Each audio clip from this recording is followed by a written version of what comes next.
আসসালামু আলাইকুম everyone. Diploma ক্লাসরুমের পক্ষ থেকে তোমাদের সবাইকে স্বাগতম। তোমাদের সাথে আমি রয়েছি মোহাম্মদ মুক্তির ইসলাম প্রামাণিক, ইন্সট্রাক্টর অফ ডিপ্লোমা ক্লাসরুম। তো আজকে আমি তোমার সাথে কথা বলবো বেসিক ইলেকট্রিসিটি বইয়ের অধ্যায় ৩ ক্যাপাসিটর এবং ইন্ডাক্টর সম্পর্কে। তো এই অধ্যায়ে পার্ট 1 এ আমরা একটি প্রশ্ন নিয়ে কথা বলছিলাম। আজকে আমরা প্রমাণ করব W = হাফ সিভি স্কয়ার। তো W = হাফ সিভি স্কয়ার প্রমাণ করার আগে আমাদের একটা চিত্র অঙ্কন করতে হবে। তো চিত্রটা দেখো তোমরা। ক্যাপাসিটর দিলাম, একটা উৎস দিলাম। তো এটাকে প্রশ্ন সি দিলাম, এখানে মনে করো ভি। তো এইখানে এদিক দিয়ে কিন্তু প্রতিনিয়ত কি হচ্ছে, চার্জ প্রবাহিত হচ্ছে, অর্থাৎ কিউ। তো যেহেতু এদিক দিয়ে চার্জ প্রবাহিত হচ্ছে, তার মানে কি এখানে কাজ হচ্ছে। তো কাজকে আমরা কি দিয়ে প্রকাশ করি? ডাব্লিউ দ্বারা। সো আমরা ডাব্লিউ দিলাম। তো আমরা 19-এ ডাব্লিউ = একটা সূত্র শিখছিলাম। সেই সূত্রটি হচ্ছে কি, ডাব্লিউ শিখছিলাম ভি কিউ দিলাম। তো এখন কথা হচ্ছে যে এই ক্ষেত্রে এই সূত্রটা প্রযোজ্য হবে কি না। এই ক্ষেত্রে এই সূত্র প্রযোজ্য হবে না। তার কারণটা কি? তার কারণটা হচ্ছে 19-এ যখন আমরা শিখছিলাম যে ডাব্লিউ = ভি কিউ, তখন ভি এবং কিউ দুটোই কনস্ট্যান্ট ছিল, অর্থাৎ ধ্রুবক ছিল। কিন্তু এই ক্ষেত্রে ভি এবং কিউ কনস্ট্যান্ট না।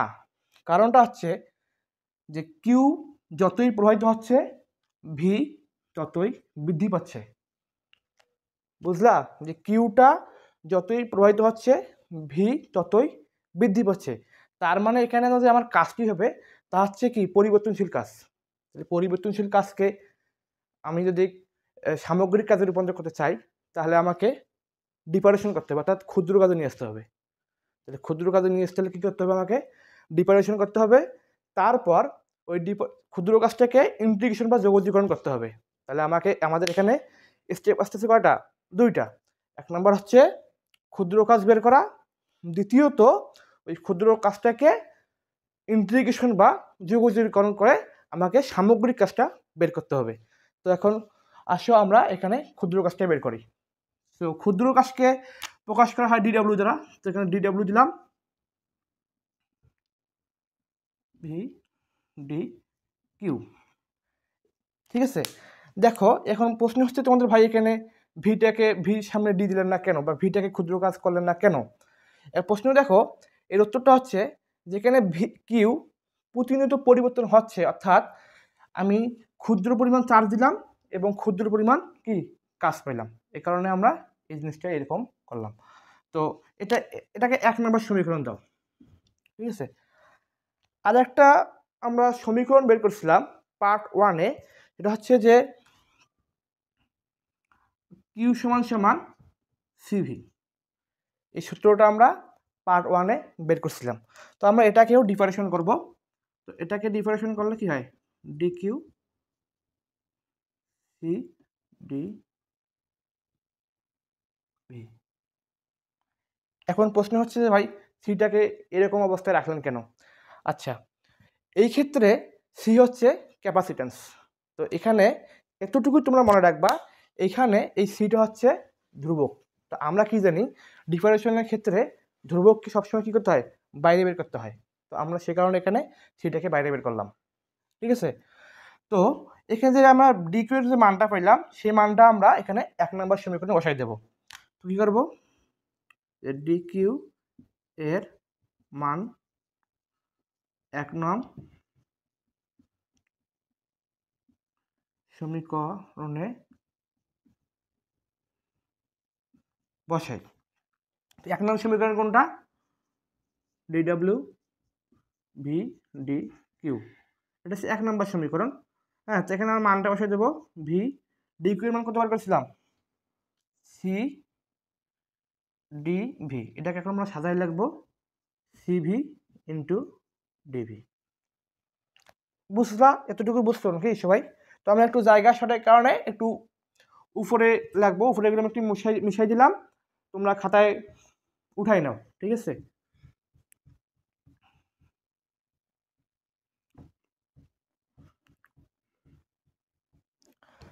তো এখন আমরা কি করলাম, এখানে দেখো ক্ষুদ্র কাজটা বের করলাম।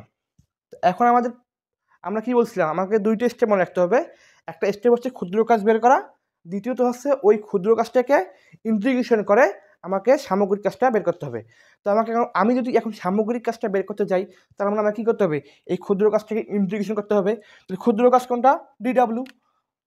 তাহলে সামগ্রিক কাজ ডাব্লিউ সমান ইন্টিগ্রেশন কাকে করবো, ক্ষুদ্র কাজটাকে, ডিডাব্লিউ। তো ডিডাব্লিউ সমান আমরা ডিরেক্ট এটা লিখতে পারি, আমরা ডিরেক্ট লিখি CV into DV.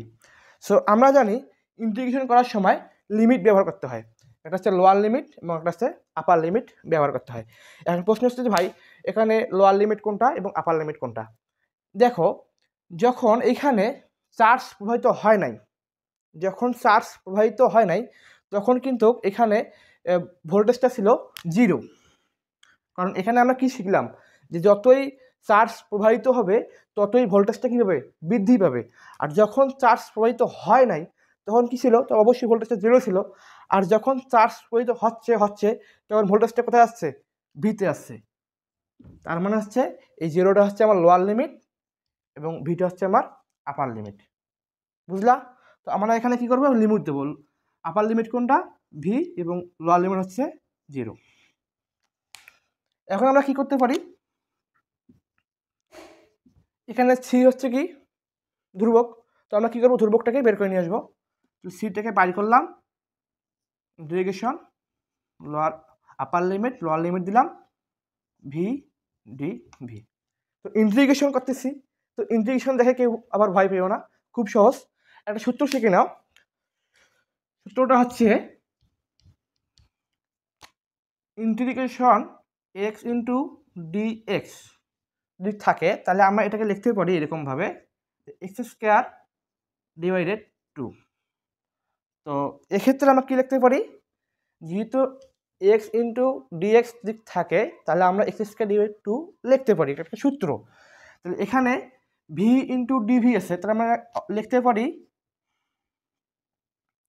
Third bracket দিলাম, আমরা এটাকে লিখতে পারি, সিটা ঠিক লিখলাম, আমরা এটাকে লিখতে পারি সূত্র অনুযায়ী ভি স্কোয়ার ডিভাইডেড 2।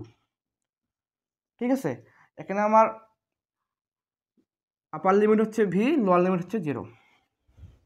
ঠিক আছে, তো এখন আমরা কি করব, এখন সি ঠিক লিখলাম, এখন আমরা এই লোয়ার লিমিট এবং আপার লিমিটের মানটা আমরা ভেতরের মধ্যে বসাই দেব, এখানে বসাই দেব। তো এখানে মানটা বসাই দিলাম, একটা সেকেন্ড ব্র্যাকেট নিলাম, ভি যদি এখানে বসাই ভি স্কোয়ার ডিভাইডেড 2। তো আপার লিমিট থেকে লোয়ার লিমিটে আসতে ইন্টিগ্রেশনের নিয়ম অনুযায়ী একটা মাইনাস চিহ্ন ব্যবহার করতে হয়, মাইনাস চিহ্ন দিলাম। এখন ভির ক্ষেত্রে যদি আমি 0 বসাই তাহলে 0 উপর স্কোয়ার মানে 0 ডিভাইডেড 2 মানে হচ্ছে 0 আসে। তো আমরা এখানে কি করতে পারি, সি ভি স্কোয়ার ডিভাইডেড 2, এটাকে আমরা সাজালে হয় হাফ সি ভি স্কোয়ার। তো এই হচ্ছে আমাদের প্রমাণের বিষয়। তো আমরা প্রমাণ করলাম, এই কারণে আমরা লিখবো কি, প্রমাণিত। তো আশা করি তোমরা সবাই বুঝতে পারছো। আজকের ক্লাস আমি এখানে সমাপ্ত করছি। আর ডিপ্লোমা ক্লাসের যতগুলো ক্লাস আছে সবগুলো ক্লাস তোমরা শেয়ার করবা। তার কারণটা হচ্ছে তুমি যেরকম আমাদের এই ক্লাসগুলো করে উপকৃত হচ্ছ, তোমার বন্ধু বান্ধব যাতে এই ক্লাসগুলো করে উপকৃত হতে পারে, সে কারণে তুমি কি করবা, আমাদের ক্লাসগুলো শেয়ার করবা। ভালো থাকো, সুস্থ থাকো, আল্লাহ হাফেজ।